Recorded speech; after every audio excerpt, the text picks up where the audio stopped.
You've been lied to. They told you self-love is a warm bath.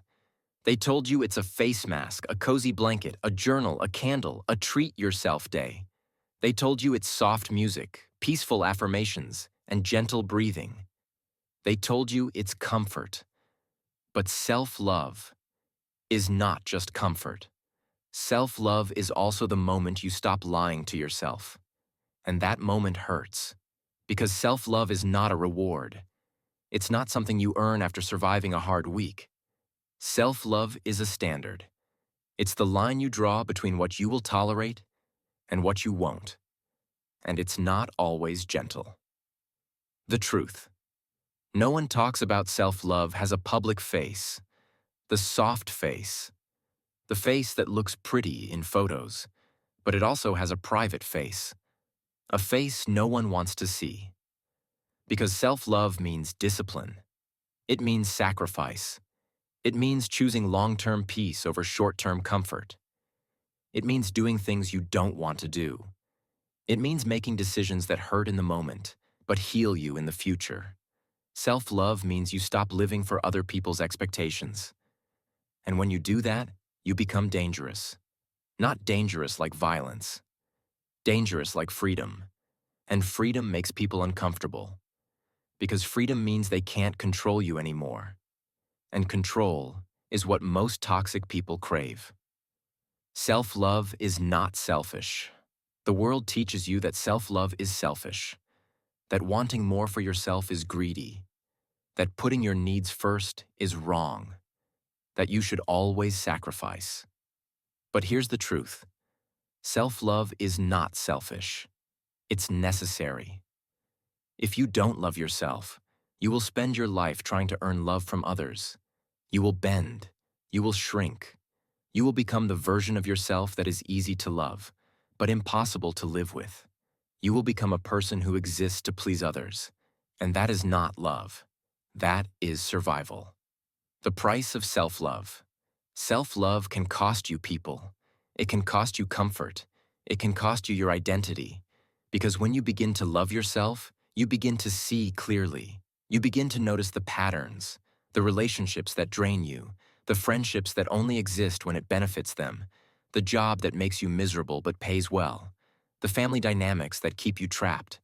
Self-love is the courage to say, I am done. I am not doing this anymore. And sometimes that means walking away from people you still love. That's the paradox. You can love someone and still choose yourself. And that choice feels like betrayal. Not because it is, but because the world has trained you to believe that your own needs are selfish. Self-love is pain. Self-love is not just comfort. It's pain. Not the I'm sad, so I need a day off kind of pain. The deep, unspoken pain. The kind that comes from growth. Growth doesn't happen in comfort.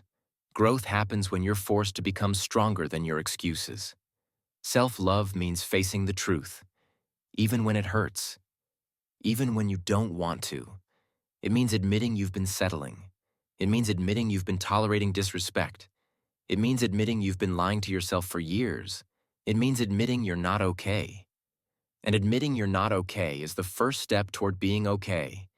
Self-love is the decision to stop numbing your emotions, to stop hiding behind distractions, to stop using food, alcohol, work, sex, shopping, or validation as a replacement for real healing. Self-love means facing the pain instead of avoiding it. It means letting yourself feel it. And then, it means choosing to move forward anyway. Self-love is discipline. Self-love is not glamorous. It doesn't look like a meditation montage. It looks like saying no when you want to say yes, choosing your health when you want to numb yourself, choosing boundaries when you want to be liked, choosing truth when you want to lie, choosing growth when you want to stay comfortable. Self-love means you stop asking for permission. You stop waiting for someone else to save you. You stop pretending you don't deserve better. Self-love means you become the person you needed when you were younger. And that person doesn't tolerate toxic people. That person doesn't make excuses for those who hurt them. That person doesn't beg to be seen. Because self-love teaches you that you don't need permission to exist. You don't need permission to be loved. You don't need permission to choose yourself. The hard truth: you will fail. Self-love is not a destination. It's a process. And processes are messy. You will fail. You will slip. You will go back to old patterns. You will doubt yourself. You will question if you're doing it right. You will wonder if you're becoming cold.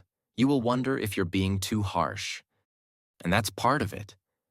Because self-love is not about being perfect. It's about being honest. It's about being brave.